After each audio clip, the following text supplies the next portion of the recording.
Пораката на граѓанската иницијатива која веќе 30 дена се случува на територијата на Македонија, 28 дена на територијата на град Велес,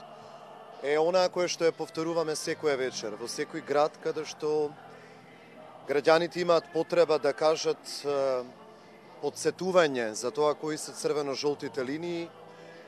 во насока на одбрана на оно што е наш национален културен идентитет, но и порака до сите политичари без исклучок дека во остварувањето на власта не смеат да преговараат, лицитираат, да купуваат и продаваат со државните националните интереси на македонскиот народ, но и на сите етнички заедници кои живеат на територијата на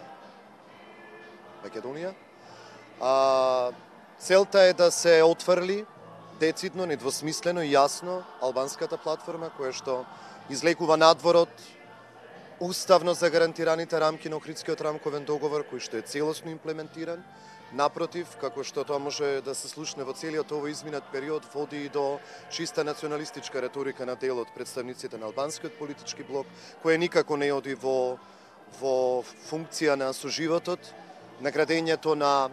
мултиетничкиот карактер на државата, на мултикултурниот концепт на државата и воопшто на граѓанскиот концепт на Македонија, а да подсетам дека токму тој Охридскиот рамковен договор со кој што практично се загарантира уставно сите демократски права и слободи, не само на албанците, туку и на сите етнички заедници кои што имаат 20% како што е таму зацртано, практично е еден од најдобрите мултиетнички концепти со кои што нели и самата меѓународна заедница се фали насекаде во Европа и светот, дека тоа е еден од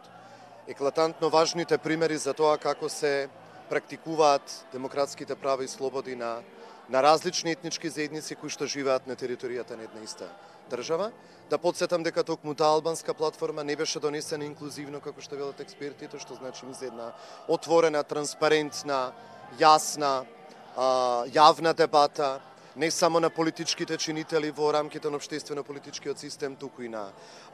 културната јавност, на експертите од повеќе области кои што ги задираат одредбите на платформата, така што ова ќе продолжи се додека не се одважат сите чинители во рамките на политиката во Македонија јасно да ја отворилат, а потоа да преговараат за евентуални коалиции и влади. Кои се црвено-жолтите линии?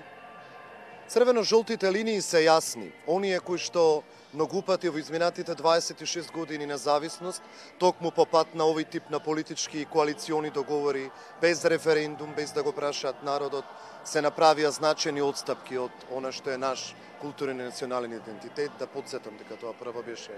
привремената референца со која што и денес не ославуваат меѓународно, на светско ниво, потоа промената на знамето и ред други политички договори кои што се донесува на маса, се верификува во законодавниот дом, за тоа народот не излезе ниту на референдум, ниту пак беше прашан дали се сложува или не со тоа. Така што се она што го подрива уставно загарантираниот културен и национален идентитет на овој народ, кој што е државотворен и мнозински, не смее да се случува.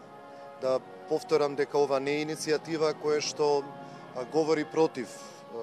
правата на етничките заедници, напротив, ние сме за мултикултуралноста на нашето општество, за мултиетничноста, за уважување на сите права и слободи, но сметам дека се она што оди во насока на унапредување на правата треба да се бара во рамките на уставно дефинираните одредби на Охридскиот рамковен договор. Платформата не е тоа, платформата во многу начала излегува вон тоа, тоа можевме да го слушнеме и од многу експерти од уставно право. Така што сметам дека се што оди во насока на подривање на националните државните интереси не е добро ниту за македонците, ниту за било која етничка заедница која што сака во рамките на соживотот и меѓусебната почит да живее на територијата на оваа држава. Токму затоа и концептот на граѓанската иницијатива е за заедничка Македонија и тоа е нешто што го надминува дури она што многумина го велат како политичка провиненција, односно го е надпартиска, таа го надминува просто партискиот начин на размислување, затоа што говори за она што во суштина се наши национални државни интереси кои народот без оглед на политичката гарнитура која што е во опозиција или не е во опозиција, без оглед на нашата лична политичка провиненција, треба да излезе во нивна одбрана и заштита.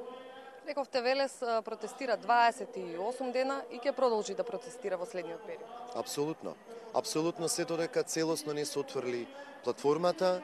председателот на државата тоа веќе го направи, ги искористи своите уставно загарантирани права да спречи евентуален обид за редефинирање на државата, за поведување на бинационален карактер кој сукцесивно понатаму ќе води, се разбира, и кон територијална поделба, и крајната цел се разбира промената на името на државата,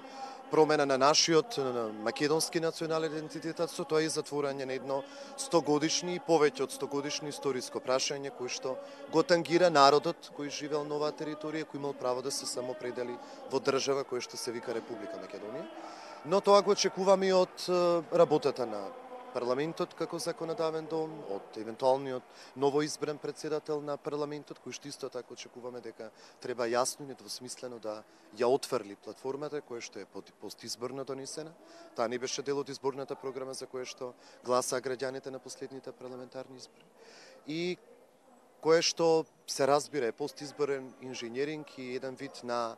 класична уцена за создавање на некакво парламентарно мнозинство, евентуална коалиција и евентуална влада која што во суштина, нели, граѓаните очекуваат да е реформска.